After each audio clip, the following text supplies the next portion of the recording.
Bienvenue sur Droit de la RDC. Suite à la situation au Niger, aujourd'hui nous tenterons de faire la distinction en droit international entre les autorités de fait et les autorités de droit. Mais avant tout, nous vous conseillons de suivre cet extrait de la chaîne Métallique qui nous donne des informations fiables. Suivez. Pas question. Le militaire français ne quitteront pas le Niger, a répondu Paris aux autorités militaires nigériennes.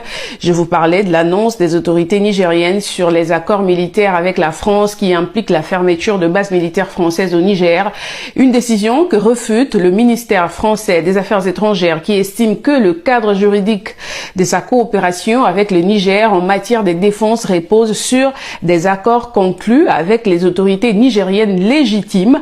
Par conséquent, seul le gouvernement Bazoum peut rompre ces accords car le colonel Tchani n'a aucune légitimité selon la France, signalant que les États-Unis commencent aussi le rapatriement de ses ressortissants non essentiels au Niger. Prenez soin de vous et du continent aussi. L'argument de la France selon lequel les autorités présentement au pouvoir au Niger ne sauraient renégocier les accords signés avec le président Bazoum est discutable en droit international.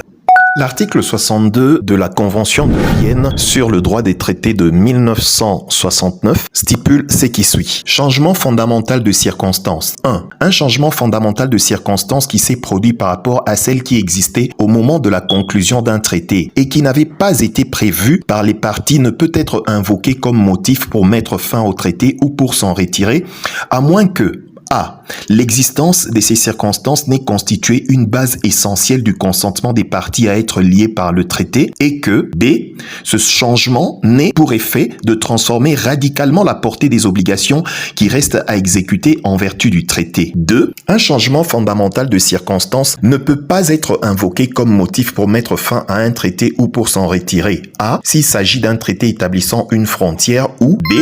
Si le changement fondamental résulte d'une violation par la partie qui l'invoque soit d'une obligation du traité, soit de toute autre obligation internationale à l'égard de toute autre partie au traité. 3.